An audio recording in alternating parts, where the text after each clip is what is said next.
Hi everyone, आप सबका स्वागत है हमारे यूट्यूब चैनल एग्जाम प्रोफेसर पर। हम यूपी पीसीएस सन 2024 के लिए एक सीरीज चला रहे हैं जिसमें हम यूपी पीसीएस के प्रीवियस ईयर पेपर का एनालाइज़ कर रहे हैं। अब तक हम 2 पेपर का एनालाइज़ कर चुके हैं, जिसमें जो वीडियो हमने 4 पार्ट में बनाई है। पहले पार्ट में हम 75 क्वेश्चंस का डिस्कस करते हैं और नेक्स्ट पार्ट में हम नेक्स्ट 75 क्वेश्चंस का डिस्कस करते हैं। उम्मीद है कि आपको वीडियो पसंद आ रही हो। अगर वीडियो पसंद आई तो आप हमारे चैनल से जुड़ सकते हैं और नेक्स्ट जो हम अगले पेपर एनालाइज़ करेंगे तो वो आपके लिए काफ़ी हेल्पफुल होंगे। तो उसके लिए आप हमारे चैनल से जुड़ सकते हैं और चैनल को सब्सक्राइब भी कर सकते हैं। तो आज का जो हम पेपर डिस्कस करने वाले हैं वो सन 2021 का पेपर है और ये ए सीरीज़ का पेपर है। तो इस पेपर में भी हम वैसे ही जैसे सेम हम पहले डिस्कस कर चुके हैं 2 पेपरों में, हम डिटेल चर्चा करेंगे और साथ में हम इसके हैक्स और ट्रिक्स भी बताएंगे कि हम किस तरीके से एग्जाम हॉल में अगर हमसे कोई क्वेश्चन नहीं आता है तो हम किस तरीके से आसानी से उसे सॉल्व कर सकते हैं। कुछ क्वेश्चंस ऐसे होते हैं जो हमें मतलब इस जिसका एक विकल्प आता है या हो सकता है जिसके 1 या 2 ऑप्शन आते हैं हमसे, बट हम पूरा सॉल्व नहीं कर पाते। तो अगर हमें वहाँ पर अगर थोड़ी सी ट्रिक पता हो तो हम उसको आसानी से सॉल्व कर सकते हैं। तो इस तरीके का हमें हैक्स और ट्रिक्स कुछ पता होना चाहिए जिससे हम स्कोर अपना 120 प्लस ला सकें। तो हम इस तरीके की चीज़ें भी हम डिस्कस करते हैं। साथ में हम यहाँ पर जो इंपॉर्टेंट थीम है उनके बारे में भी बताते चलते हैं, जैसे कि जो बार बार रिपीट होती है। जैसे हमने पिछली वीडियो में बताया था, एक सस्टेनेबल डेवलपमेंट गोल की थीम है, वो बार बार रिपीट होती है। इसका एनवायरनमेंट की कुछ थीम है, जैसे जैव विविधता है, ये थीम बार बार रिपीट होती रहती है। और इसके अलावा कुछ आर्टिकल्स हैं जो बार बार रिपीट होते रहते हैं, कुछ क्वेश्चंस हैं जो बार बार रिपीट होते रहते हैं। तो इस तरीके की चीज़ों पर भी हमने चर्चा करते चलते हैं। तो चलिए आज का शुरू करते हैं। आज की वीडियो सन 2021 का पेपर है ये। तो क्वेश्चन नंबर 1, अगर आपको वीडियो पसंद आ रही हो तो हमारा चैनल आप ज्वाइन कर सकते हैं और चैनल को सब्सक्राइब भी कर सकते हैं और बेल आइकन को प्रेस भी कर सकते हैं। तो चलिए शुरू करते हैं। क्वेश्चन नंबर 1, ये असर्शन और रीजन का सवाल है। अभी तक अगर मैं ट्रिक्स और हैक्स की बात करूं तो मैंने तीन से चार तरह की ट्रिक्स बताई हैं। एक तो असर्शन और रीजन की बताई है कि अगर असर्शन और रीजन की क्या बताई है कि जो सामान्यता जो पीसीएस जो क्वेश्चन देता है वो असर्शन और रीजन का इस तरीके से देता है कि या तो वो इसमें जो है सामान्यता जो है दोनों विकल्प ठीक ही देता है और ये व्याख्या भी करता है। जो अभिकथन और कारण का जो क्वेश्चन देता है वो पीसीएस का आज तक का रिकॉर्ड है। अगर वो 10 क्वेश्चन दे रहा है तो 10 में से 7 ये क्वेश्चन जो है वो राइट देता है और उसकी व्याख्या भी करता है। अगर वो आपस में अगर रिलेट नहीं कर रहा होता, मतलब बिल्कुल अलग अलग डायरेक्शन की दोनों बात कर रहे होते हैं, मतलब अभिकथन अपने अलग डायरेक्शन की बात कर रहा होता है, कारण अपने अलग डायरेक्शन की बात कर रहा होता, तब वह उसकी व्याख्या नहीं करता। उस कंडीशन में वो दोनों विकल्प सही देता है। अच्छा, गलत कब देता है? गलत मैंने बताया था, अगर आपने सन 2022 वाला जो पेपर एनालाइज की सेकंड पार्ट नहीं देखा तो उसमें आप देख सकते हैं कि उसमें जब कोई एक्सट्रीम वर्ड आता है या कोई डीप फैक्ट देता है, ठीक है, कोई फैक्ट देता है, सिंगल फैक्ट दे देता है, कोई डेटा दे देता है, कोई डेट दे देता है, तो उस कंडीशन में वो जो है विकल्प जो ऑप्शन होता है वो गलत हो जाता है। तो इस तरीके के ऑप्शन जो है आप गलत मान सकते हैं। बाकी का जो नॉर्मल कंडीशन ये है कि वो दोनों सही देता है और सही व्याख्या भी करता है। तो असर्शन और रीजन का अगर आपको रिस्क लेना हो और आपको कुछ नहीं पता तो आप जो है यहाँ पर रिस्क ले सकते हैं कि ए और आर दोनों सत्य हैं और आर ए की सही व्याख्या करता है। ये जो एवई नहीं निकाली गई है, ये गारंटेड पिछले कई ईयर के पेपर पर अप्लाई करके देखी गई है, उसके बाद आपके सामने ये बताई गई है। ठीक है, अगर आप चाहें तो उसे आप भी अप्लाई करके देख सकते हैं। प्रीवियस पेपर में जितने भी आए हैं इस तरीके के क्वेश्चन, उन्हें एक जगह आप कंक्लूड करके देखिए तो आपको ये रियलाइज़ हो जाएगा कि 10 में से लगभग 7 क्वेश्चन पीसीएस ने इसी तरीके से दिए। ठीक है, तो चलिए शुरू करते हैं। आज का पहला क्वेश्चन क्या है? अभिकथन क्या है इसका? असर्शन, मुगल साम्राज्य मूल रूप से एक सैनिक राज्य था। बिल्कुल ठीक है, ये मुगल साम्राज्य जो था एक सैनिक राज्य था, मतलब सैनिक के माध्यम से ही, जो सैन्य क्षमता के माध्यम से ही वो यहाँ पर राज कर रहे थे। और इसका रीजन है केंद्रीय शासन व्यवस्था के विकास की प्राण शक्ति उसकी सैनिक शक्ति पर निर्भर करती है। बिल्कुल ठीक है, अगर वो सैन्य शक्ति में मजबूत होता है तो केंद्रीय प्रशासन बिल्कुल ठीक चलता है। ठीक है, तो ये आपस में, अगर मैंने ये भी बताया था कि आपको ये ए और आर दोनों सत्य तो हो गए और ये व्याख्या करता नहीं करता, तो कैसे आपको ये चुनना है, कैसे देखना? तो यहाँ पर आप क्योंकि लगा के इसको पढ़ सकते हैं। अगर क्योंकि लगाने के बाद भी आपस में रिलेट कर रहे हैं, दोनों विकल्प आपस में एक दूसरे से रिलेट कर रहे हैं, तो समझ लो वो जो है उसकी व्याख्या करता है। जैसे अगर आप लगाकर पढ़ें तो कैसा होगा? मुगल साम्राज्य मूल रूप से एक सैनिक राज्य था क्योंकि केंद्रीय शासन व्यवस्था के विकास की प्राण शक्ति उसकी सैनिक शक्ति में निर्भर थी। तो बिल्कुल ठीक है कि करता है, और क्योंकि उसकी सैनिक शक्ति में निर्भर थी इसलिए जो है वो मूल रूप से एक सैनिक राज्य था। तो यार दोनों सत्य हैं और आर की सही व्याख्या करता। तो इसका आंसर हो जाएगा option number A. Question number 2, निम्नलिखित में से कौन सा द्वीप कैरिबियन सागर में अवस्थित नहीं है? अच्छा, जो कैरिबियन सागर के द्वीप होते हैं और बाकी जो जितने भी द्वीप हैं, द्वीप का क्रम जो है कई बार पूछा जाता है। ठीक है, तो इसमें जो ग्रेनेडा, ये कैरिबियन सागर का द्वीप है, मॉन्ट सेराट, ये भी कैरिबियन सागर का द्वीप है, और एंगोइला, ये भी कैरिबियन सागर का द्वीप है। और इसमें जो मडीरा जो है ये कैरिबियन सागर का द्वीप नहीं है, जो अटलांटिक महासागर का द्वीप है, उत्तरी अटलांटिक महासागर का। ये मडीरा आपको कहाँ पड़ता है? ये पड़ता है ये अटलांटिक महासागर में, ये मोरक्को और स्पेन के बीच में, जो मध्य सागर वाले एरिया से इधर पश्चिमी साइड, तो ये पुर्तगाल का द्वीप है मडीरा। तो ये अटलांटिक, तो इसका ऑप्शन नंबर सी राइट हो जाएगा। और आपको ये एंगोइला और ग्रेनेडा द्वीप देखने तो देखो, ये ग्रेनेडा द्वीप यहाँ पर आ जाएगा, ये कैरिबियन सागर का ये ग्रेनेडा द्वीप आ गया, ये एंगोइला द्वीप आ गया, ये कैरिबियन सागर में द्वीप है।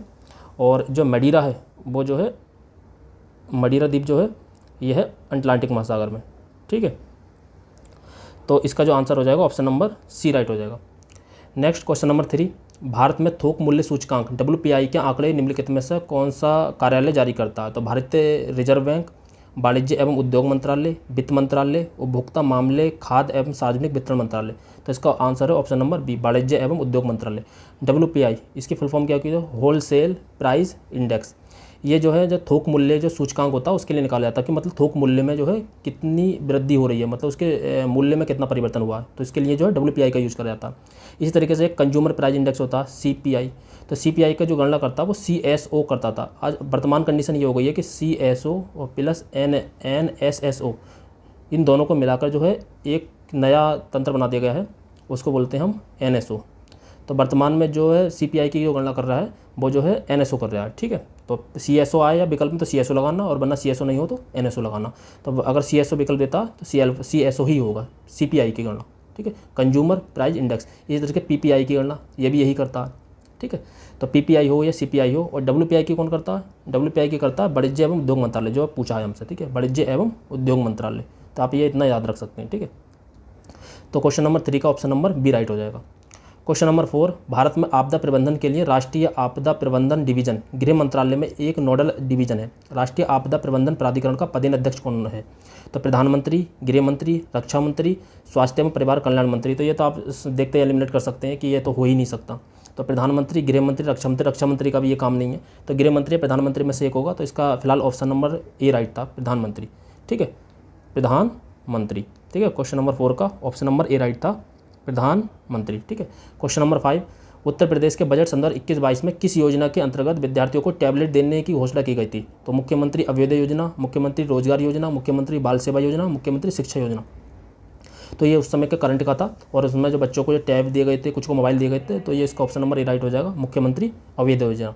इस तरीके की कोई भी उत्तर प्रदेश की जो बड़ी योजना चल रही हो तो उससे सामान्यतः क्वेश्चन पूछ लिया जाता है। जैसा बजट से भी, उत्तर प्रदेश के बजट से संदर्भ 23 में तो क्वेश्चन नहीं पूछा गए थे, बट केंद्रीय बजट से पूछे गए थे। तो इस तरीके से उत्तर प्रदेश में जो बड़ी बड़ी घटनाएं, जैसा बजट है और उत्तर प्रदेश का स्पेशल है वो भी आप पढ़ सकते हैं, परीक्षावाणी से पढ़ सकते हैं या घटना चक्र से पढ़ सकते हैं, यूपी स्पेशल। और बाकी जो करंट में चल रहा है, तो करंट में कोई भी बड़ी योजना जो आई है, तो ये योजना जो है बहुत इंपॉर्टेंट है। कोई योजना है, कोई खेल है, कोई नया विद्यालय या कोई नई नीति चलाई गई है, तो उसमें जो है बहुत ज़्यादा इंपॉर्टेंट हो जाती है उत्तर प्रदेश के लिए, ठीक है, स्पेशली PCS एग्जाम के लिए। तो आप उसको अच्छे से देख सकते हैं और याद कर सकते हैं, ठीक।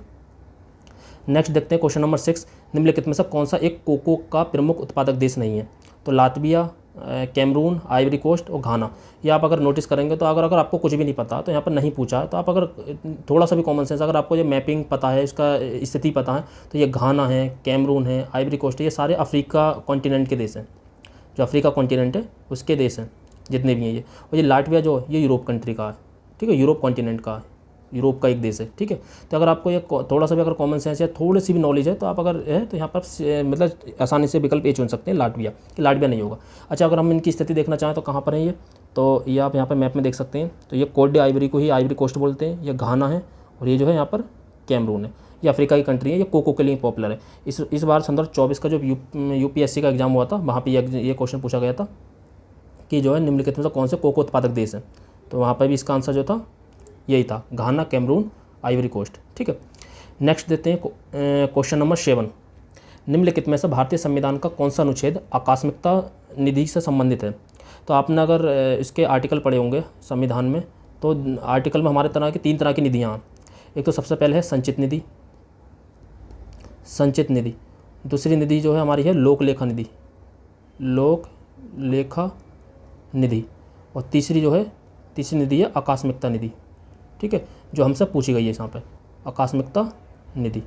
और इनके जो है आर्टिकल जो हैं, ये इनके आर्टिकल क्या क्या हैं? जैसे संचित निधि का जो आर्टिकल है वो आर्टिकल है 62, इसका जो आर्टिकल है 266 का फर्स्ट जो संचित निधि का है, और इसका है 266 का सेकंड लोकलेखा निधि का। और जो आकस्मिकता निधि का जो आर्टिकल है 267 है। इस तरीके के आर्टिकल सामान्यतः UPPCS हर बार पूछता है। तो आप लगभग एक तो 1 से लेकर 51 तक, 51 के का तक, यहाँ तक तो आप बिल्कुल क्रम से याद कर लीजिए, बिल्कुल A to Z कंठस्थ कर लीजिए, ये तो पूछे ही जाते हैं। यहाँ से तो कम 2 से 3 क्वेश्चन बनने ही बनने हैं। और इसके अलावा भी जो इम्पोर्टेंट आर्टिकल हैं, जैसे आर्टिकल कुछ भी हैं, जैसे 72 हो गया या क्या बोलते कुछ भी हो गया, 265 हो गया, 266 हो गया, 267 हो गया, और बाकी राज्यपाल हो गया, या 282 हो गया, ठीक है, 324 हो गया, निर्वाचन आयोग हो गया, ठीक है, इस तरीके के जो पूछे जाते हैं। 315 हो गया, लोक सेवा आयोग हो गया। तो इस तरीके की चीज़ें पूछी जाती हैं। 340 हो गया, पिछड़ा वर्ग आयोग हो गया। तो इस तरीके के क्वेश्चन पूछे जाते हैं। तो इस तरीके का आर्टिकल आप याद कर सकते हैं। तो यहाँ का जो ऑप्शन नंबर सी राइट था, 267। क्वेश्चन नंबर 8, विश्व युवा कौशल दिवस सन 2021 का विषय या थीम क्या है? तो ये थीम भी पूछ लेता है। जैसे मैंने बताया था कि कोई भी इंपॉर्टेंट कोई दिवस है या कोई इंपॉर्टेंट कोई भी मतलब खेल हुए हैं या कुछ हुए हैं, तो उनकी थीम पूछ लेता है कि हमने इसके लिए थीम क्या रखी, ठीक है। जैसे टिंकरिंग लैब पूछा गया था, तो वो टीवी के लिए रखी थी उन्होंने थीम, तो एक योजना चलाई थी। तो इस तरीके से ही पूछ लिए जाते हैं, ठीक है। तो जो 8 का ऑप्शन नंबर था, डी राइट था, reimagining youth skills post pandemic, ठीक है। नेक्स्ट 9, कोविड-19 महामारी की दूसरी लहर के समय किस संस्थान ने नाइट्रोजन जनरेटर को ऑक्सीजन जनरेटर में बदलने का प्रदर्शन किया था? भारतीय विज्ञान संस्थान बेंगलुरु ने, IIT बम्बई ने, IIT मद्रास ने, या IIT कानपुर ने? तो ये 9 का जो ऑप्शन नंबर था वो बी राइट था, IIT बम्बई ने, ठीक है। तो ये उस समय करंट में भी था, ठीक है।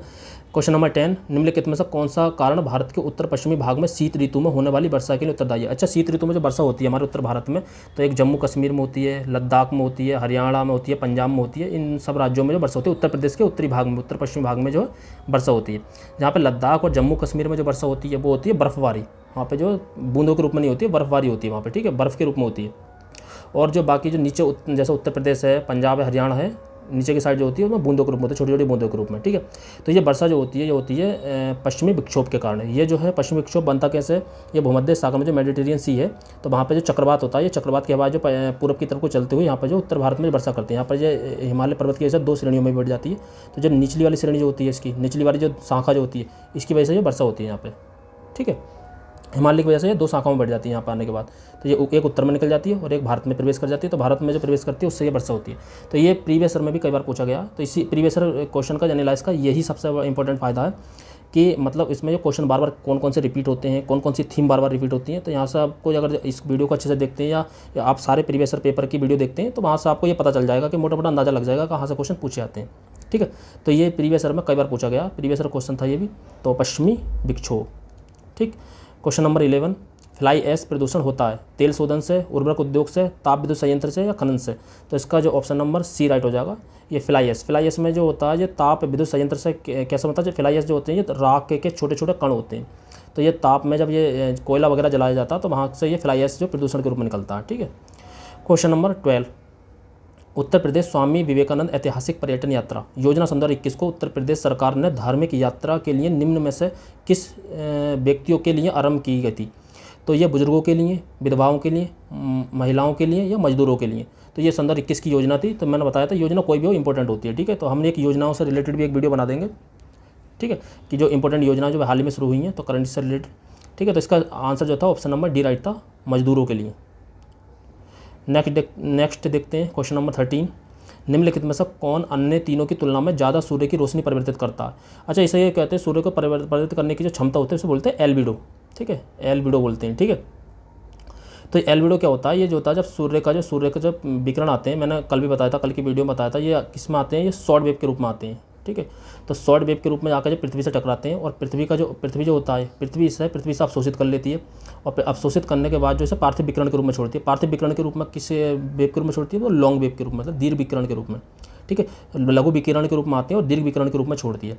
इसके अलावा जो है कुछ जो विकिरण जो होते हैं वो पृथ्वी से टकराने के बाद जो अवशोषित नहीं होते हैं, पृथ्वी द्वारा अवशोषित नहीं होते, सीधे के तौर पर जो प्रवर्तित हो जाते हैं, मतलब टकराने के बाद सीधे प्रवर्तित हो जाते हैं। जैसे हम कोई दर्पण है, दर्पण से सूर्य का प्रकाश पड़ता है तो वो अवशोषित नहीं होता, सीधे प्रवर्तित हो जाता है। तो इसी तरीके से ये जो है यहाँ पर परिवर्तन की क्षमता होती है। तो इसमें रेत का रेगिस्तान, धान की खेती की भूमि, ताज़ा बर्फ से ढकी भूमि और पियरी भूमि। तो इसमें जो ऑप्शन नंबर सी राइट था। आप कॉमन सेंस से सोच सकते हैं कि ताज़ा बर्फ जो है बिल्कुल प्रकाश का परिवर्तन सीधे कर देता है, बहुत चमकीली दिखाई देती है। तो ताज़ा बर्फ से ढकी भूमि, इसका ऑप्शन नंबर सी राइट था, ठीक। क्वेश्चन नंबर 14, निम्नलिखित शहरों में से किस एक में देश का प्रथम भारतीय कौशल संस्थान स्थापित किया गया? अहमदाबाद, मुंबई, कानपुर, या रोहतक? तो क्वेश्चन नंबर 14 का जो ऑप्शन नंबर राइट था वो था डी, कानपुर। नेक्स्ट देखते हैं 15, फ्रेंच ओपन टेनिस टूर्नामेंट सन 2021 की महिला एकल खिताब की विजेता बारबोरा क्रेजसिकोवा निम्नलिखित में से किस देश से संबंधित थी? चेक गणराज्य, क्रोएशिया, सर्बिया, स्पेन? तो ये सामान्यतः खेल से भी क्वेश्चन पूछे जाते हैं, तो आप जो खेल का भी ध्यान दे सकते हैं कि जो फ्रेंच ओपन हुए हों, जैसे विंबलडन होता है, ऑस्ट्रेलिया ओपन होता है, ठीक है। तो इस तरीके के किताब पूछ जाते हैं, महिलाओं के भी पुरुषों के भी। तो ये खेलों से रिलेटेड भी ध्यान दे सकते हैं। हाल ही में अभी वर्ल्ड कप हुआ तो उससे क्वेश्चन पूछा सकता है कि जो है T20 वर्ल्ड कप किसने जीता और वनडे वर्ल्ड कप किसने जीता। तो वनडे वाला ऑस्ट्रेलिया ने जीता था, T20 वर्ल्ड कप हमने भारत ने ही जीता था। तो इस तरह के क्वेश्चन पूछे जाते हैं कि कौन मैन ऑफ द मैच कौन रहा था, सबसे सर्वाधिक रन किसके थे, हाल ही में किसने सर्वाधिक ज़्यादा रन बनाने वाला कौन बना है। तो इस तरीके के क्वेश्चन जो है आप करंट में जो चल रहे हैं उनको ध्यान दे सकते हैं।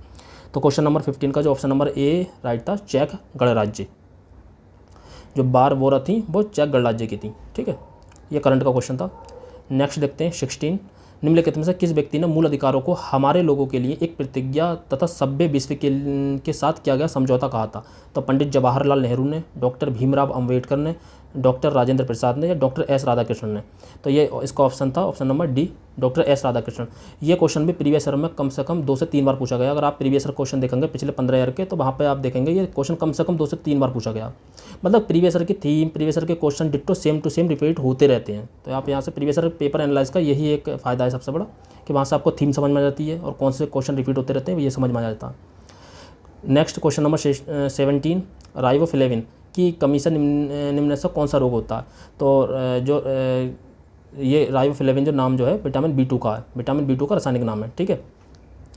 और ये पेलाग्रा, बेरी और स्कर्वी, ये सब रोग होते हैं। तो मैंने एक विटामिन से रिलेटेड एक वीडियो भी बना रखी है, आप चाहें तो हमारे चैनल से जुड़कर उस वीडियो को देख सकते हैं। तो मैं यहाँ पर एक शॉर्ट बेसिक जो है इसका रिवीजन करा देता हूँ, क्विक रिवीजन। तो जैसे विटामिन ए का जो वैज्ञानिक नाम है वो रेटिनॉल है, विटामिन B1 का थायमिन है, विटामिन B2 का राइबोफ्लेविन है, विटामिन B3 का निकोटिनामाइड है या नियासिन भी बोलते हैं इसे, विटामिन B5 का पेंटाथोनिक अम्ल है, विटामिन B6 का पायरोडिक्सिन है, विटामिन B7 का बायोटीन है, विटामिन B9 का फॉलिक अम्ल, विटामिन B12 का साइनोकावलिन, और विटामिन C का है एस्कार्बिक, और डी का कैल्सीफेरोल, ई का टोकोफेरोल और के का नेफ्थोक्विनोन, ठीक है। इनकी कमी से कौन कौन से रोग होते हैं, बस रोग पूछते हैं, स्रोत नहीं पूछता, केवल रोग पूछता।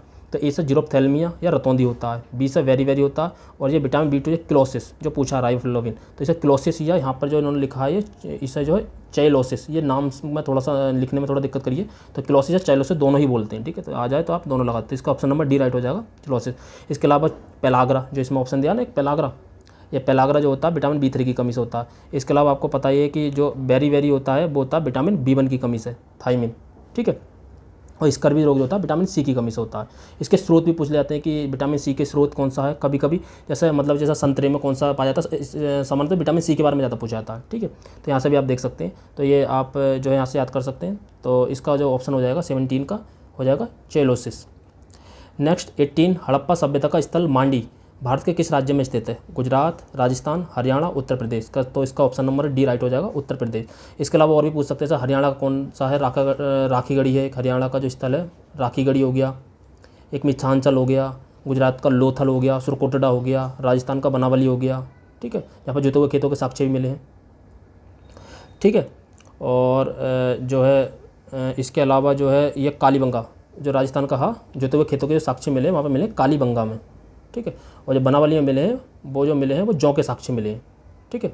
रंगपुर में गेहूं के साक्ष्य मिले हैं। तो इस तरीके से आप याद कर सकते हैं। तो इसका ऑप्शन नंबर डी राइट हो जाएगा, उत्तर प्रदेश, ठीक। इसके अलावा धौलावीरा ये गुजरात का है, कालीबंगा राजस्थान का है, आलमगीरपुर मेरठ का है, ये सबसे पूर्वी सीमा भी थी हड़प्पा सभ्यता की। राखीगढ़ी जो है हरियाणा का है, ठीक। और मोहनजोदड़ो सिंध वाले क्षेत्र का हो गया, चन्हूदड़ो सिंध वाले क्षेत्र का हो गया। तो ये सुतकांगडोर जो बलूचिस्तान का हो गया। तो आप यहाँ से याद कर सकते हैं, ठीक। नेक्स्ट 19, निम्नलिखित में से कौन सा रोग मच्छर वाहित नहीं है। तो मतलब जो मच्छर से वाहित नहीं होता है। तो डेंगू, तो ये हमने पढ़ा होता है मादा एडिस मच्छर के काटने से होता है, मादा एडिस मच्छर के काटने से होता है। और फाइलेरियासिस ये भी मच्छर के काटने से होता है। मलेरिया ये मादा इजिप्ट मच्छर के काटने से होता है, ठीक है। ये इजिप्ट एडिस के होता है, ये इजिप्ट के काटने से होता है। और ये निद्रा रोग जो होता है, ये निद्रा रोग होता है सीसी मक्खी के काटने से, मक्खी के काटने से होता है, ना कि जो है मच्छर के काटने से होता है। तो ये सीसी मक्खी के काटने से होता है निद्रा रोग। और ये जो है एक प्रोटोजोआ से होता है, प्रोटोजोआ, ये प्रोटोजोआ जन्य रोग है, ठीक है। प्रोटोजोआ जन्य रोग है ये। प्रोटोजोआ जन्य रोग और कौन कौन से हैं, एक मलेरिया भी प्रोटोजोआ जन्य है, एक निद्रा रोग है, और एक होता है काला जारा, ये भी प्रोटोजोआ जन्य रोग है, ठीक है। काला जारा ये किसके से होता है, ये बालू मक्खी के काटने से होता है। तो ये याद रख सकते हैं, बालू मक्खी। और निद्रा रोग होता है सीसी मक्खी के काटने से। कभी कभी जो विकल्प जो है नेक्स्ट ईयर में जो है इसका क्वेश्चन ही बना देता है। जैसा हो सकता है कि पूछ लिया जाए कि निम्नलिखित में कौन सा प्रोटोजोआ जन्य रोग है, तो प्रोटोजोआ जनित रोग कौन कौन सा, निद्रा रोग है, कालाजारा है, मलेरिया है, ये प्रोटोजोआ जनित है। और डेंगू जो है डेंगू वायरस से होता है, ये वायरस जनित रोग है, ठीक है। और फाइलेरिया जो होता है कृमि जनित रोग है। तो ये भी याद रखना कि कौन से रोग कौन से हैं, ठीक है। जैसे टीबी जो है वो जीवाणु जनित रोग है, जीवाणु से होता है, माइक्रोबैक्टीरियम ट्यूबरक्लोसिस से, ठीक है। नेक्स्ट 20, संदर्भ 11 की जनगणना के अनुसार किस राज्य की जनसंख्या जो है जनसंख्या घनत्व सबसे कम था, ठीक है। सबसे कम जनसंख्या घनत्व संदर्भ 11 की जनगणना तो बहुत ही ज़्यादा इंपॉर्टेंट है। इससे क्वेश्चन तो लगभग जैसे जिस तरीके से मैंने सस्टेनेबल डेवलपमेंट गोल्स हमने पिछले 2 ईयर के पेपर एनालाइज करे थे, उसमें कम से कम एवरेज हमें कम से कम 5 से 6 क्वेश्चन मिल रहे थे। इसी तरीके से आपको जो सेंसस या जनगणना इससे रिलेटेड क्वेश्चन कम से कम 3 से 4 तो आने ही आने हैं। मतलब ये कंफर्म है कि 3 से 4 क्वेश्चन आने ही आने हैं जनगणना। तो जनगणना का आप कोई भी टॉपिक स्किप नहीं कर सकते, ठीक है। तो ये था कि संदर्भ 11 की जनगणना के अनुसार किस राज्य है, ये राज्य का पूछा, मतलब भारत की जनगणना पूछा। उत्तर प्रदेश की जनगणना भी आपको याद रखनी पड़ेगी, वहाँ से भी क्वेश्चन बनते हैं। तो घनत्व सबसे कम था, तो सबसे कम घनत्व जो था हिमाचल प्रदेश, अरुणाचल प्रदेश या पश्चिम बंगाल या मिजोरम। तो ये भी एक जो सेम थीम या सेम राइमिंग वर्ड भी बोल सकते हैं इन्हें। तो ये भी एक मतलब ऐसे ही नहीं देता है कि मतलब एग्जामिनर जो बनाता है कन्फ्यूज करने के लिए देता है। जैसे हिमाचल प्रदेश, ये प्रदेश, तो ये बंगाल, पश्चिम बंगाल देते, मिजोरम दे दिया। तो यहाँ पे अगर आपको केवल तुक्का लेना हो तो ये पश्चिम बंगाल मिजोरम को आप आसानी से हटा सकते हैं। तो इसका जो ऑप्शन नंबर बी राइट हो जाएगा, अरुणाचल प्रदेश, क्योंकि प्रदेश 2 दिए हैं। तो इस तरीके की थीम भी आप सोच सकते हैं अगर कुछ नहीं आता तब की। वरना तो अगर नॉलेज है तो नॉलेज तो हमेशा प्रायर है, तो नॉलेज के ऊपर तो कुछ है ही नहीं। तो फिलहाल जनसंख्या घनत्व के बारे में जानते हैं। तो अरुणाचल प्रदेश का जनसंख्या घनत्व था 17, सबसे कम था भारत में। और सबसे ज़्यादा जनसंख्या घनत्व जो था 1106, वो किसका था, बिहार का, ठीक है। अगर हम यूपी की बात करें तो सबसे ज़्यादा जनसंख्या घनत्व कहाँ था, गाजियाबाद का, ठीक है। तो गाजियाबाद का सबसे सर्वाधिक जनसंख्या घनत्व यूपी में सर्वाधिक जनसंख्या घनत्व किस जिले का था, तो गाजियाबाद का। और सबसे कम जो था वो था ललितपुर का, ठीक है, ललितपुर, ठीक है, झांसी से जुड़ता है, तो ललितपुर का। तो ऐसे इतना आप याद रख सकते हैं बेसिक्स इन्फॉर्मेशन, ठीक है। तो इसका ऑप्शन नंबर बी राइट हो जाएगा। नेक्स्ट 21, बाटुलिज्म, भोज्य पदार्थ से होने वाला संक्रमण, भोज्य पदार्थ से होने वाला विषैलापन, जलजनित संक्रमण, जलजनित विषैलापन। तो इसका जो ऑप्शन नंबर बी राइट था, भोज्य पदार्थ से होने वाला विषैलापन। ये आपको साइंस में पढ़ने मिल जाता है, जो जनरल साइंस है वहाँ पर आपको जो NCERT में भी पढ़ने मिल जाता है ये। और बाकी जो है ये जो आती है घटना चक्र वगैरह जो आते हैं और लूसेंट जो आती है उसमें भी ये आपको पढ़ने मिल जाएगा। तो इसका ऑप्शन नंबर बी राइट था। नेक्स्ट 22, कौन सा संविधान संशोधन अधिनियम द्वारा मतदान की आयु 21 वर्ष से घटाकर 18 वर्ष की गई थी, तो किससे करी गई थी, 66वें, 62वें, 61वें या 63वें। तो इसका ऑप्शन नंबर सी राइट हो जाएगा, 61वां संविधान संशोधन कब लागू हुआ था, ये भी पूछ लिया था। तो ये लागू हुआ था 1989 में, ठीक है। 61वां संविधान संशोधन 1989। तो इसमें जो है जो उम्र थी मतदान करने की वो 21 वर्ष से घटाकर 18 वर्ष कर दी गई थी, ठीक है। नेक्स्ट 23, रेडियोधर्मिता के संदर्भ में निम्नलिखित कथनों में से कौन सा सही है, ये जरूर याद रखा करिए, सही है या पूछा है या गलत पूछा है, तो सही है। ऑप्शन नंबर 1 क्या है, जो रेडियोधर्मिता एक नाभिकीय गुण है, बिल्कुल ठीक है, एक नाभिकीय गुण है, क्योंकि ये एंड में प्रत्येक पदार्थ जो रेडियोधर्मी बन जाता है, ठीक है, उसका क्षरण होते होते, ठीक। दूसरा विकल्प है निम्न नाभिकीय विखंडन के सिद्धांत पर हाइड्रोजन बम बनाया गया। तो ये नाभिकीय विखंडन के सिद्धांत पर हाइड्रोजन बम बनाया गया। तो आपको यहाँ पर पता होना चाहिए जो परमाणु बम होते हैं, जो परमाणु बम बनाए जाते हैं वो बनाए जाते हैं नाभिकीय विखंडन के सिद्धांत पर, ना कि हाइड्रोजन बम। हाइड्रोजन जो बनाए जाते हैं वो बनाए जाते हैं संलयन, नाभिकीय संलयन के सिद्धांत पर। तो आप यहाँ पर ये इतनी बेसिक सी चीज़ आपको पता होंगी कि नाभिकीय संलयन के सिद्धांत पर हाइड्रोजन बम बनाया जाता है और नाभिकीय विखंडन के सिद्धांत पर जो परमाणु बम बनाया जाता है, ठीक है। नाभिकीय विखंडन के सिद्धांत पर जो होता है वो परमाणु बम होता है, ना कि हाइड्रोजन बम। हाइड्रोजन बम जो होता है वो नाभिकीय संलयन के सिद्धांत पर होता है, ठीक है। संलयन जो होता है नाभिकों का हल्के हल्के नाभिकों को जोड़कर एक बड़ा नाभिक बनाना संलयन कहलाता है, और एक बड़े नाभिक को छोटे छोटे नाभिकों में तोड़ना विखंडन होता है। तो जो विखंडन के सिद्धांत पर काम करता है वो हाइड्रोजन बम करता है, जो संलयन के सिद्धांत पर काम करता है वो हाइड्रोजन बम होता है, ठीक है। याद रखना, नाभिकीय विखंडन परमाणु बम और हाइड्रोजन बम नाभिकीय संलयन, ठीक। तो इसका जो विकल्प सेकंड रॉन्ग हो जाएगा और फर्स्ट जो है इसका राइट हो जाएगा। तो ऑप्शन नंबर ए इसका राइट होगा, ठीक है। एक बार दोबारा सुन लीजिए, नाभिकीय विखंडन के सिद्धांत पर परमाणु बम कार्य करता है और नाभिकीय संलयन के सिद्धांत पर हाइड्रोजन बम कार्य करता है, ठीक है। नेक्स्ट 24, NTPC की सिंगरौली स्थित इकाई के संदर्भ में निम्नलिखित में से कौन सा कथन सही है। तो सिंगरौली का नाम सुनते ही आपको याद आ गया होगा, ये सोनभद्र में है, ठीक है, उत्तर प्रदेश के सोनभद्र में सिंगरौली, और ये कोयला के लिए पॉपुलर है, ठीक है। यहाँ पर कोयला की मात्रा बहुत अधिक मात्रा में पाया जाता है, तो कोयला के लिए पॉपुलर है सोनभद्र, सिंगरौली, ठीक है। तो ये छत्तीसगढ़ राज्य के उत्तरी भाग में स्थित है, बिल्कुल गलत है, छत्तीसगढ़ का कोई मतलब नहीं है, उत्तर प्रदेश में है ये NTPC की सबसे पुरानी का, ये बिल्कुल राइट है।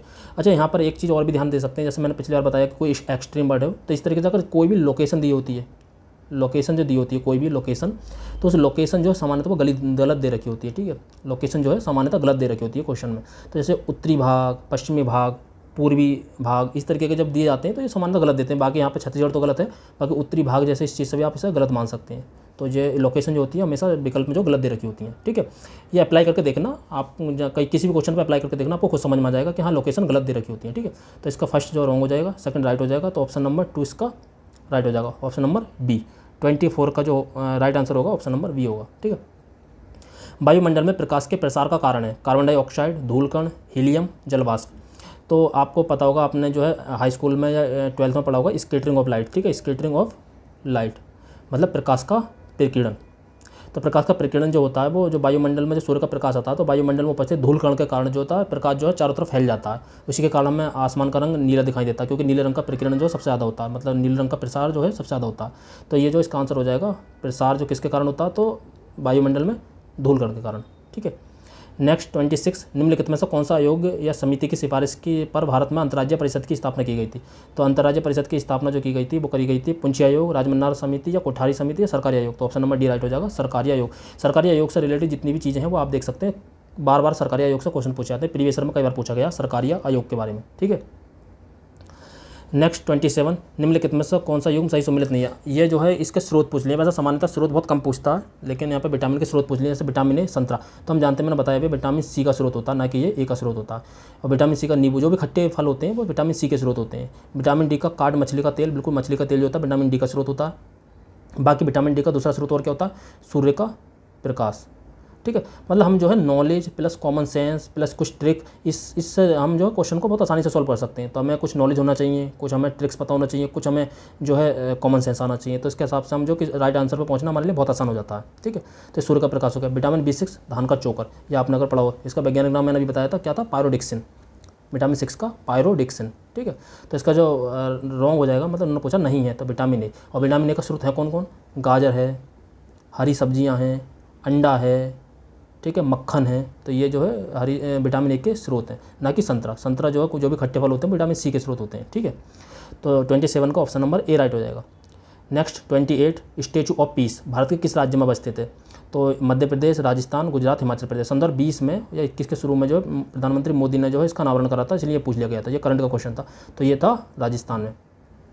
ये जो जैन संत थे, जो है जैन संत थे श्री विजय वल्लभ सुरीश्वर, श्री विजय वल्लभ सुरीश्वर जो जैन संत थे उनके लिए बनाया गया था ये, उनका स्टैचू था ये। तो ये राजस्थान में इस्टेब्लिश है, ठीक है।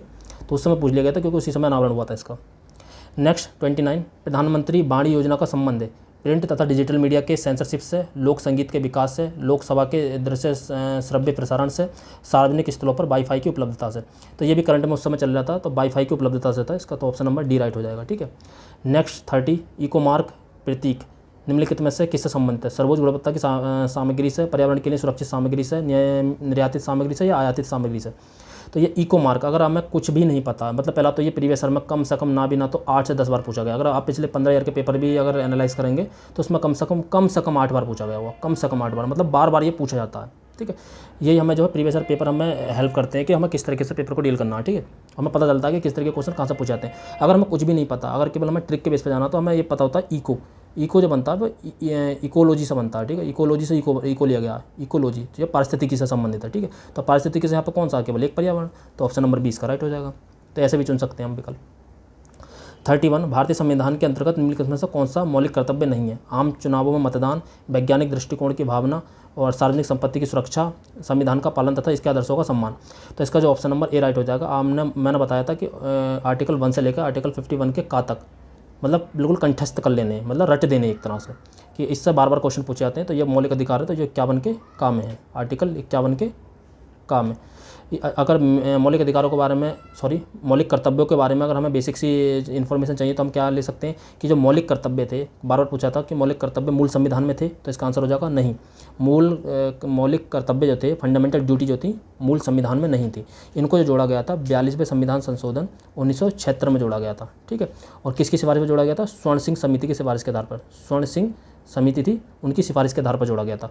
और शुरुआत में जो मौलिक कर्तव्य जोड़े गए थे वो 10 जोड़े गए थे, मात्र 10 मौलिक कर्तव्य जोड़े गए थे। और जिसमें 11 मौलिक कर्तव्य जोड़ा गया था जो 6 से 14 वर्ष की आयु बच्चों की प्राथमिक शिक्षा के लिए जोड़ा गया था, तो वो जोड़ा गया था 86वें संविधान संशोधन सन 2002 में। तो इतनी बेसिक इन्फॉर्मेशन आप याद रख सकते हैं मौलिक कर्तव्यों के बारे में। बाकी मौलिक कर्तव्य आपको सब पता होना चाहिए कौन कौन से मौलिक कर्तव्य में। एक इसमें क्वेश्चन सबसे ज़्यादा बार जो पूछा गया प्रीवियस ईयर में पूछा गया कि ये अलावा प्राकृतिक पर्यावरण की रक्षा और उसका संवर्धन, ये पूछा था कि निम्नलिखित में से कौन सा मौलिक कर्तव्य और जो DPSP मतलब नीति निर्देशक तत्व दोनों में है।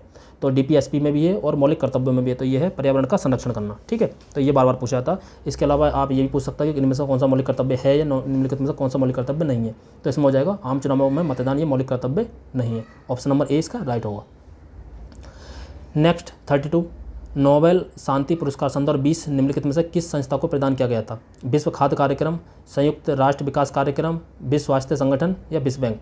तो 32 का जो ऑप्शन नंबर हो जाएगा, ऑप्शन नंबर ए राइट हो जाएगा। विश्व खाद्य कार्यक्रम को दिया गया था नोबेल का शांति पुरस्कार, ठीक है। नेक्स्ट 33, इस तरह के क्वेश्चन जो होते हैं थोड़े टफ हो जाते हैं कि अचानक कहीं से ही पूछ लिए जाते हैं। जैसे राणा हमीर मेवाड़ के थे, राणा चुंडा मारवाड़ के थे, मलिक राजा फारूकी खानदेश के थे। ये दोबारा रिपीट हो सकता है, इसलिए आप इसे याद कर लीजिए। बस इसका जो स्पेशली हम इसे नहीं पढ़ पाते हैं कहीं से भी, वैसे लिखा तो होता है लेकिन हम इतना ध्यान नहीं दे पाते।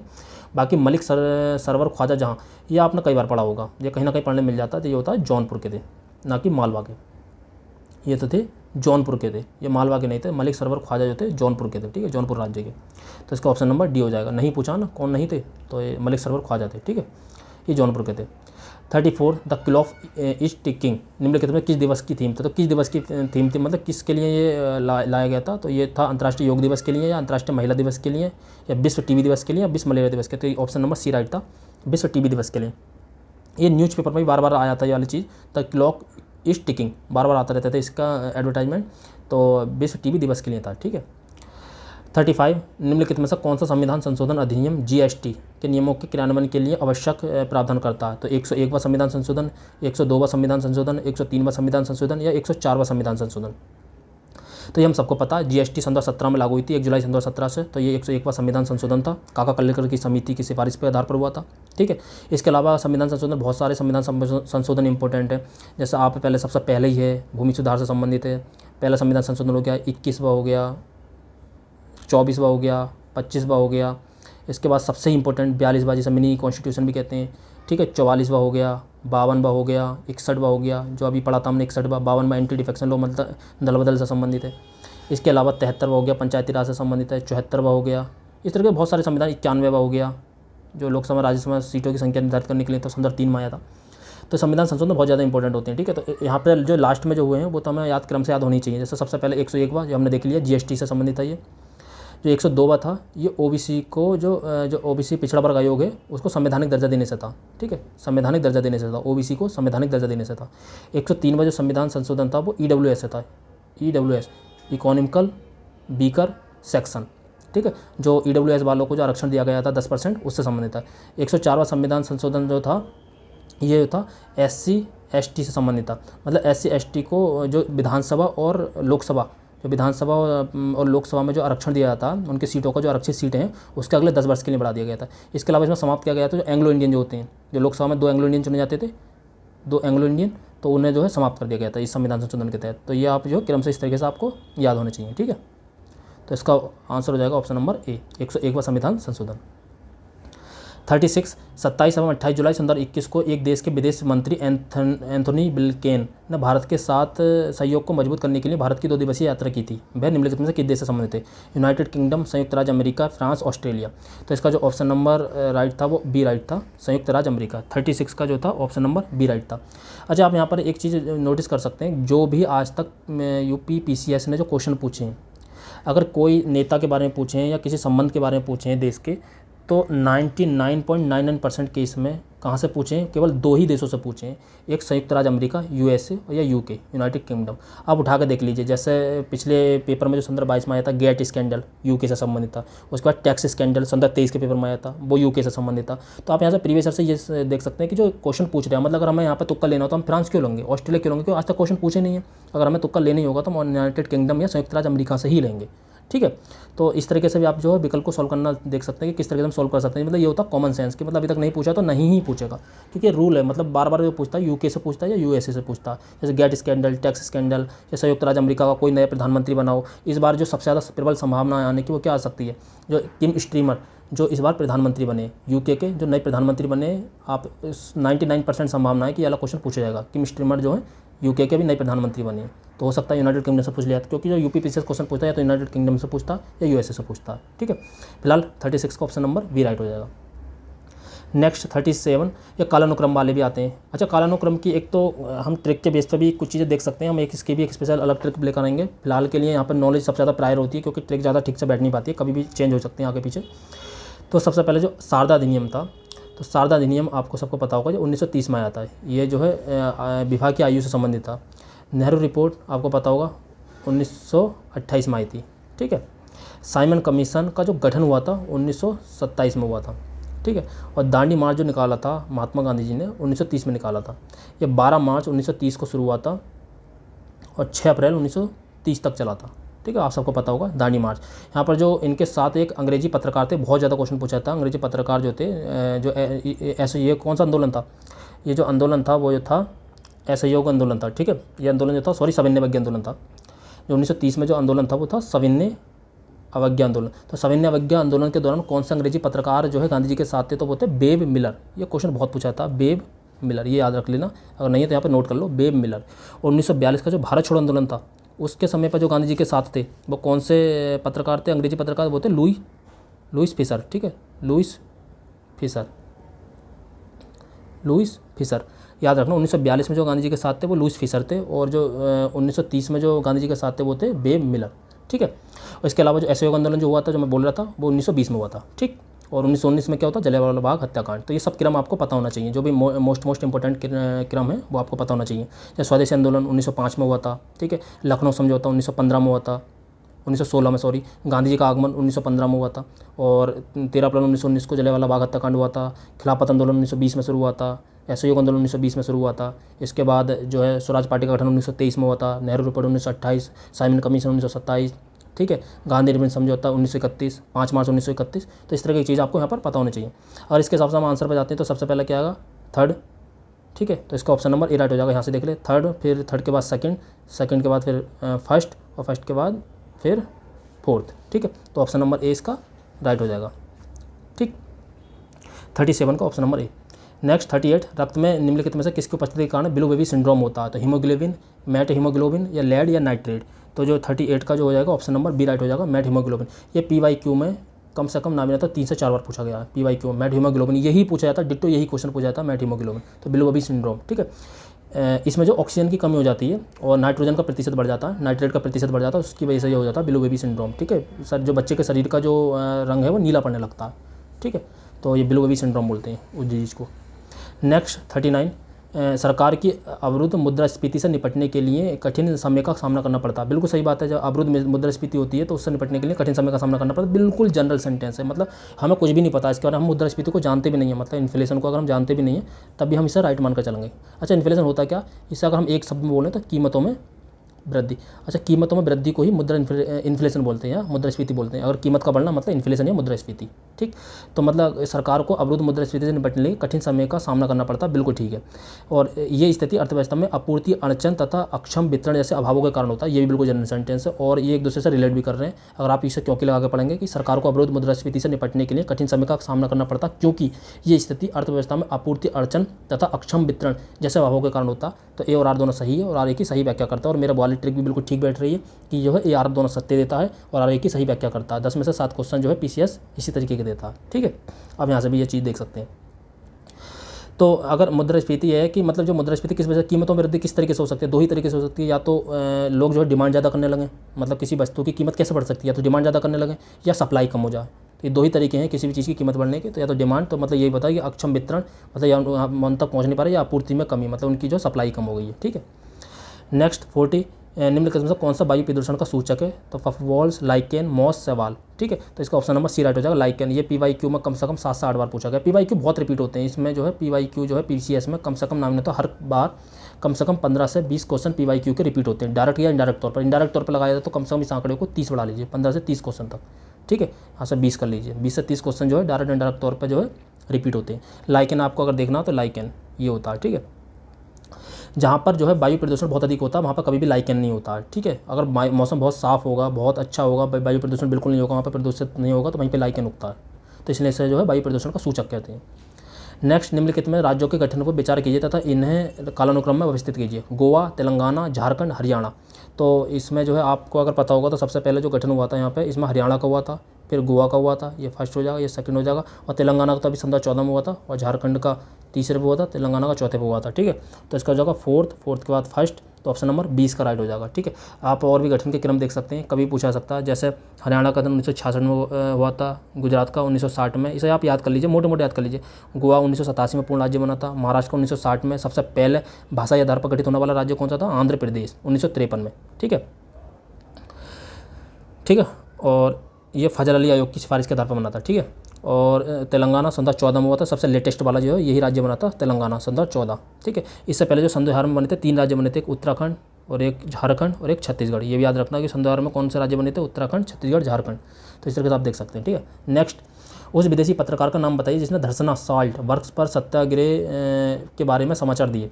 तो Francis Louis, Mark Tully, Webb Miller या फिलिप स्प्रेड। तो मैंने बताया था धर्सना साल्ट का नमक कानून जो था वो किस में तोड़ा गया था? हमारा सामान्य विज्ञान आंदोलन के दौरान। तो मैंने ऑलरेडी बता दिया, बेब मिलर। नेक्स्ट 43, विश्व ओजोन दिवस कब मनाया जाता है? तो 25 दिसंबर, 21 अप्रैल, 16 सितंबर या 30 जनवरी। तो ये ऑप्शन नंबर सी राइट हो जाएगा, 16 सितंबर। 25 दिसंबर को क्या मनाया जाता है? हम सब जानते हैं, क्रिसमस डे मनाया जाता है, क्रिसमस डे, ठीक है। 21 अप्रैल को जब मनाया जाता है वो सिविल सर्विस डे मनाया जाता है, सिविल सर्विस डे, ठीक है। और 30 जनवरी को जो मनाया जाता है, ये मनाया जाता है शहीद दिवस। मैंने पिछली वीडियो में बताया था शहीद दिवस। इस दिन जो है महात्मा गांधी को जो है नाथूराम गोडसे ने जो है गोली मार दी थी, तो उसी को उपलक्ष्य में मनाया जाता है शहीद दिवस, 30 जनवरी।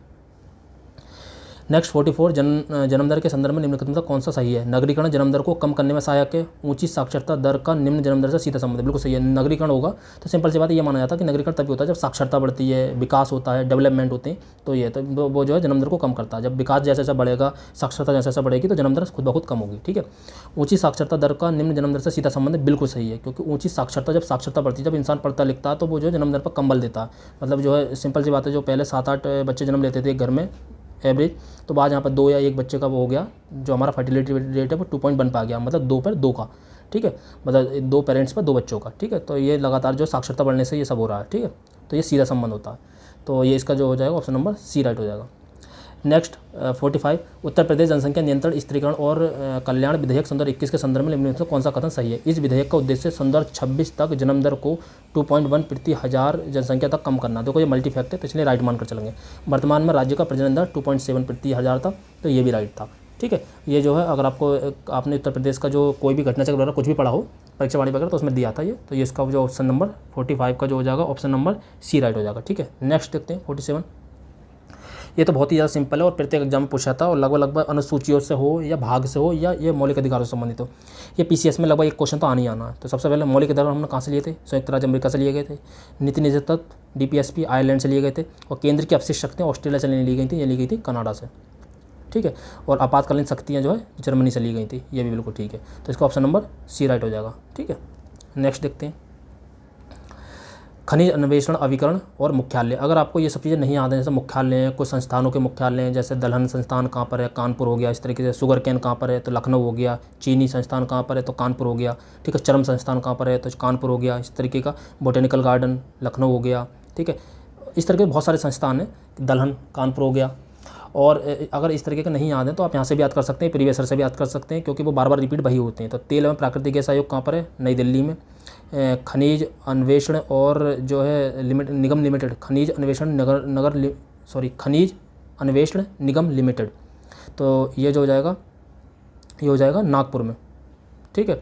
और जो है इसका राष्ट्रीय खनिज विकास निगम जो हो जाएगा वो जाएगा हैदराबाद में। राष्ट्रीय एल्युमिनियम कंपनी लिमिटेड भुवनेश्वर। इसे जो अगर आप सही से देखेंगे तो ये है मालको, जिसको हिंडाल्को पूछा जाता है, ये है मालको।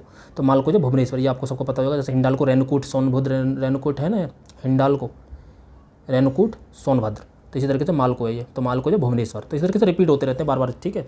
तो इसके हिसाब से हमारा ऑप्शन नंबर सी राइट हो जाएगा। अगर हमें जैसे इस तरीके की चीज़ें हमें सामान्यतः नहीं पता होती, अगर हमें कुछ भी नहीं पता है तो हम इसे कैसे सॉल्व कर सकते थे, मतलब विकल्प के नज़दीक कैसे पहुँच सकते हैं, हमें कुछ नहीं पता। अब यहाँ पर हम कुछ नहीं जानते, तो वही ट्रिक जो सेम मैंने हर वीडियो में बताई है, आपने जो भी वीडियो देखेंगे पिछले मैंने प्रत्येक वीडियो में बताई है। हम ए का फर्स्ट नहीं लेंगे, हम बी का सेकंड नहीं लेंगे, सी का हम थर्ड नहीं लेंगे और डी का हम फोर नहीं लेंगे, ठीक है। तो इसके हिसाब से हम जो बी का सेकंड काट देंगे, सी का थर्ड, ये एलिमिनेट हो जाएगा, बी का सेकंड काट देंगे, एलिमिनेट हो जाएगा। तो यहाँ पर हम 50-50 में पहुँच जाएंगे, ठीक है। तो मतलब हम जो एक तरफा गलत लगाने से अच्छा है कि हम 50-50 में यहाँ पर पहुँच जाएंगे। तो इसका ऑप्शन नंबर जो हो जाएगा फिलहाल सी राइट हो जाएगा, ठीक है, ऑप्शन नंबर सी। नेक्स्ट देखते हैं 48 जून 2021 में आयोजित G7 शिखर सम्मेलन के संदर्भ में निम्नलिखित में से कौन सा कथन सही है। यूनाइटेड किंगडम इस शिखर सम्मेलन का अध्यक्षता, बिल्कुल सही है। ब्राज़ील को अतिथि देश के रूप में शिखर सम्मेलन में आमंत्रित किया गया था, बिल्कुल गलत है, ये आपने करंट में उससे पढ़ा होगा। तो ऑप्शन नंबर ए राइट हो जाएगा, 48 का ऑप्शन नंबर ए। 49 देखते हैं, भारतीय संसद की लोक लेखा समिति समीक्षा करती है नियंत्रक व महालेखा परीक्षक के प्रतिवेदन की, भारत की संचित निधि की, भारत की लोक लेखा की, भारत की आकस्मिकता निधि की। तो भारत की लोक लेखा समिति जो होती है, भारत की लोक लेखा समिति आपको पता हो कैग जो है ये 148 में है, ठीक है। नियंत्रक का महालेखा परीक्षक ये जो है ये लोक वित्त का संरक्षक होता है, ये अपनी रिपोर्ट जो राष्ट्रपति को देता है, राष्ट्रपति से पार्लियामेंट में रखवाते हैं और पार्लियामेंट में जो लोक लेखा समिति जो इसकी समीक्षा करती है। तो ये क्वेश्चन भी प्रीवियस में कई बार पूछा गया, तो इसका ऑप्शन नंबर ए राइट हो जाएगा, कैग। निम्नलिखित में से किसको नगरीकरण वर्ग में त्वरित अवस्था कहा जाता है, प्रथम अवस्था, द्वितीय अवस्था, तृतीय अवस्था या चतुर्थ अवस्था। तो इसका ऑप्शन नंबर बी राइट हो जाएगा, द्वितीय अवस्था।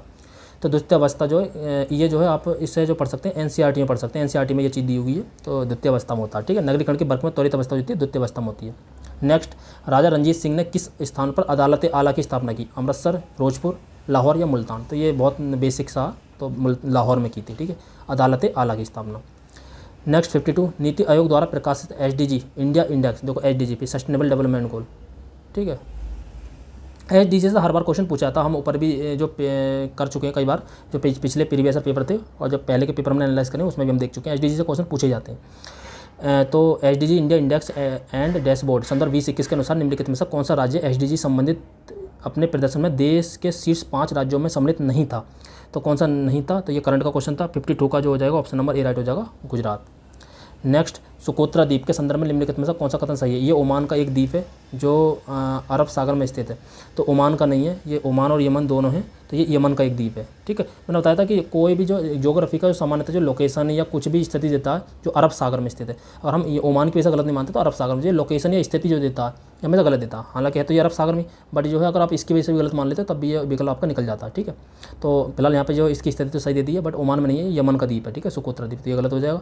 और इसे जो है 2008 में यूनेस्को द्वारा विश्व प्राकृतिक विरासत स्थल के रूप में नामित किया गया था, तो ये बिल्कुल ठीक हो जाएगा। अच्छा, इस तरीके के विकल्प में एक चीज़ और भी है कि जब 2 ऑप्शन वाला जो कोई क्वेश्चन होता है तो उसमें समानता अगर एक गलत देता है तो दूसरा वो सही देता है, मतलब 99% चांस है कि वो ठीक दूसरा सही देगा, दोनों गलत देने के चांस बहुत ज़्यादा लीस्ट होते हैं, ठीक है। तो ये भी याद रखना, तो ऑप्शन नंबर 20 का राइट हो जाएगा। नेक्स्ट 54, उत्तर प्रदेश मुख्यमंत्री स्वरोजगार योजना संदर्भ 21 के लिए पंजीकरण आवेदन पत्र भरने से पूर्व निम्नलिखित में से कौन सा पात्रता का मानदंड नहीं है। आयु वर्ग 18 से 40 वर्ष हो सकता है, न्यूनतम हाई स्कूल पास प्रमाण पत्र हो सकता है, किसी केंद्रीय सरकार या राज्य सरकार की स्वरोजगार योजना में पंजीकृत नहीं होना चाहिए, बिल्कुल हो सकता है ये। अगर पंजीकृत पहले से तो फिर देने का क्या मतलब है। भारत के किसी भी राज्य का नागरिक, तो ये नहीं है। अगर उत्तर प्रदेश की योजना है तो भारत के किसी भी राज्य का क्यों, भाई हम सिक्किम वालों को क्यों देंगे, हम आंध्र प्रदेश वालों को क्यों देंगे, हम तमिलनाडु वालों को क्यों देंगे। तो आप यहाँ पर कॉमन सेंस निकाल सकते हैं, इसे कॉमन सेंस से सॉल्व करना कहता है। अगर हम कहीं भी नहीं पढ़ा होता तो यहाँ से हम इसे कॉमन सेंस से कर सकते हैं, ठीक है। और वैसे भी ये एक्सट्रीम वर्ड होता किसी भी राज्य का, तो मतलब ये बहुत ज़्यादा एक्सट्रीम हो गया, किसी भी राज्य का ऐसे कैसे। उत्तर प्रदेश की योजना है तो किसी भी राज्य को हम कैसे देंगे, तो फिर हमारे राज्य के लोगों को योजना का या किसी भी योजना का लाभ पहुँचाने का मतलब ही क्या हुआ, अगर सभी राज्यों के लिए, सभी राज्यों के नागरिकों के लिए है तो। नेक्स्ट 55, निम्नलिखित में से कौन सा विधेयक राज्यसभा में प्रथम बार प्रस्तावित नहीं किया सकता। ये हम सब जानते हैं, धन विधेयक होता है, आर्टिकल 110 में है धन विधेयक, तो धन विधेयक को प्रथम बार राज्यसभा में पेश नहीं किया सकता, ठीक है। नेक्स्ट 56, भारतीय संसद की कार्रवाई में शून्यकाल का अर्थ है सत्र का प्रथम घंटा, जब विशेषाधिकार प्रस्ताव स्वीकृत होता है, प्रश्नकाल के पूर्व का काल या प्रश्नकाल के ठीक पश्चात का काल। तो ये शून्यकाल जो होता है हम जानते हैं, जो सबसे पहला जो 11 बजे से शुरू होती है पार्लियामेंट, 11 से 12 जो होता है ये प्रश्नकाल चलता है, और प्रश्नकाल के जस्ट बाद का जो समय होता है वो शून्यकाल कहलाता है। तो प्रश्नकाल के ठीक बात का समय, तो ऑप्शन नंबर डी राइट हो जाएगा, ठीक है। अगर यहाँ पे अगर हमें वैसे भी नहीं पता तो देखो यहाँ पे भी दो सेम राइमिंग पे, प्रश्नकाल के पूर्व का काल और प्रश्नकाल के ठीक पश्चात का काल, तो हमें मान के चलेंगे कि अगर 2 विकल्प बिल्कुल सेम राइमिंग पे सेम फॉर्मेट दिए, बस यहाँ पे पूर्व और पश्चात केवल 2 वर्ड का चेंज करा, तो इसमें आंसर हम यही मान के चलेंगे इन दोनों में से ही है, मतलब 50-50 में तो हम यहाँ पे देखते ही पहुँच सकते हैं। हम ये पहला ये एलिमिनेट तो आसानी से कर सकते हैं, मतलब इन दोनों में अगर विकल्प चुनना है तो हमसे बड़ा मूर्ख कोई नहीं है। तो मतलब प्रश्न काल के पूर्व का काल, प्रश्न काल के ठीक पश्चात का काल, मतलब क्यों दिया है, एक ही विकल्प को 2 बार क्यों लिखा है, मतलब केवल एक वर्ड को चेंज करके, तो मतलब ये आंसर इन्हीं में छुपा है। तो इसका ऑप्शन नंबर डी राइट हो जाएगा, 56 का ऑप्शन नंबर डी। 57 देखते हैं। ये जैन तीर्थंकर है और उनका निर्वाण स्थल है, ठीक है। तो ऋषभनाथ का आपने अभी याद करा होगा, तो ऋषभनाथ का अष्टपाद है और नेमिनाथ का उज्जैन है, महावीर का पावापुरी, ये पावापुरी तो हमें सबको पता होता है, ठीक है, और अष्टपादी पता होता है। इसके अलावा जो वासुपूज्य जो सम्मेद शिखर का ये जो है, सम्मेद शिखर नहीं है, यहाँ पे है चंपापुरी, इनका जो है चंपापुरी, ये याद कर सकते हैं। ये भागलपुर में है, भागलपुर बिहार के भागलपुर में, ठीक है, बिहार के भागलपुर में, तो ये चंपापुरी ऑप्शन नंबर 20 का राइट हो जाएगा। यहाँ से आप याद भी कर सकते हैं, ठीक है। नेक्स्ट, निम्नलिखित में से किसको संयुक्त राज्य अमेरिका में, देखो यहाँ पर संयुक्त राज्य अमेरिका का क्वेश्चन पूछा गया था, मैंने बताया था यूके या संयुक्त राज्य अमेरिका से क्वेश्चन पूछता है, यूके या यूएसए से। इसके अलावा अगर आप स्किप भी कर सकते हैं, मतलब किसी अदर कंट्री से जो बड़ा अगर कोई काम नहीं हुआ तो उसे स्किप कर सकते हैं। तो क्या है, संयुक्त राज्य अमेरिका में प्रथम महिला ट्रेजरी सेक्रेटरी के रूप में नियुक्त किया। देखो मैं बताया कि जब कोई अमेरिका में कोई बड़ा कोई भी काम हुआ हो, कोई महिला नियुक्त हुई हो, कोई प्रधानमंत्री बना हो, कोई राष्ट्रपति बना हो, तो इस तरह के क्वेश्चन पूछ लेता है। ऐसे यूके के संबंध में बस 2 ही से पूछता है पीसीएस, यूके और यूएसए। तो 58 का जो ऑप्शन नंबर हो जाएगा बी राइट हो जाएगा, जेनेट येलेन। 58 का option number B, Janet Yellen, जो ट्रेजरी सेक्रेटरी के रूप में नियुक्त किया गया था उसे कराया गया था जेनेट येलेन को। इसका फिर कालानुक्रम लगाना, तो गोलकनाथ बाद हम जानते हैं ये क्यों कब आया था, 1967 में आया था। केशवानंद भारती केस, ये तो कम से कम नाम ना तो हज़ारों बार पूछा गया अलग अलग एग्जामों में। 24वां संविधान संशोधन हम जानते हैं ये कब हुआ था, 1971 में, और 42वां संविधान संशोधन जो हुआ था वो 1976 में हुआ था, ठीक है। इसका 44वां जो हुआ था 1978 में हुआ था। इसके हिसाब से सबसे पहले हम गोलकनाथ बात पे जाएंगे। तो फर्स्ट देखो ये वाला और ये वाला, ठीक है, इन दोनों में से एक होगा, ये अभी मतलब ये एलिमिनेट हो गया, ये एलिमिनेट हो गया। इसके बाद 1967 के बाद जो हम जाएंगे 1971 पर जाएंगे, तो मतलब थर्ड, तो पहले के बाद थर्ड, तो ऑप्शन नंबर ए इसका राइट हो जाएगा, ठीक है। तो ऐसे भी हम चुन सकते हैं, ठीक। अगर हमें कुछ नहीं पता तो अगर हम डायरेक्ट हमें जो है एलिमिनेशन ट्रिक्स हम कैसे आ सकते हैं, तो अगर एक विकल्प हमें एलिमिनेट करना हो तो यहाँ पर हम देख सकते हैं फोर्थ, ये 3 एलिमिनेट हो रहे, मतलब फोर्थ 3 विकल्पों में लास्ट में दिया हुआ, तो मतलब कम से कम इसकी प्रोबेबिलिटी ज़्यादा हो सकती है, तो हम थर्ड को तो समान देखते ही एलिमिनेट कर सकते हैं, ठीक है। तो ये भी एक तरीका होता है, वरना आपको थोड़ी सी भी नॉलेज है तो आप इसे हल कर ही सकते हैं। 60, निम्नलिखित समाचार पत्रों में से किसने प्रतिष्ठा लोक सेवा श्रेणी में पुलित्जर पुरस्कार सन 2021 जीता है। The wall street journal, the New York times, the Washington post, the New York post. तो 60 का जो हो जाएगा ऑप्शन नंबर बी राइट हो जाएगा, ठीक है, द न्यूयॉर्क टाइम्स। निम्नलिखित में से भारत में पूर्वी तट पर स्थित सबसे बड़ी लैगून झील कौन सी है। तो पूर्वी तट पर कौन सी है, हम सब जानते हैं चिल्का झील है, उड़ीसा की चिल्का झील। कटलास एक्सप्रेस सन 2021, भारत जो कटलास एक्सप्रेस सन 2021 अभ्यास में भारतीय नौसेना के किस जहाज ने भाग लिया था। INS विक्रांत, INS मगर, INS तलवार, INS विक्रमादित्य। तो 62 का जो ऑप्शन नंबर राइट था वो सी था, INS तलवार। कोई भी नई पनडुब्बी हो, सबमरीन हो, या कोई भी जहाज हो, या कोई भी अभ्यास हो, जैसा वहाँ पूछा गया था, पिछला पूछा गया था कि निम्नलिखित में कौन सा अभ्यास जो कहाँ गया था, वो राजस्थान से रिलेटेड था, तो इस तरीके का अभ्यास भी पूछ लेते हैं कि किस जगह पर हुए हैं, ठीक है। नेक्स्ट, नाइट्रोजन का आवश्यक अवयव नहीं है, कौन सा नहीं है, क्लोरोफिल, किसका नहीं है, मतलब क्लोरोफिल का, DNA का, RNA का, कार्बोहाइड्रेट का। तो इसका सिंपल सा आंसर हो जाएगा कार्बोहाइड्रेट का। 63 का ऑप्शन नंबर डी, ये भी हम साइंस में पढ़ते हैं, सामान्य क्वेश्चन था। निम्नलिखित में कौन सा शब्द भारतीय संविधान की प्रस्तावना में उल्लेखित नहीं है। अगर हमने प्रस्तावना तो हमें याद होनी चाहिए, मतलब कंठस्थ होनी चाहिए एक तरीके से, ठीक है।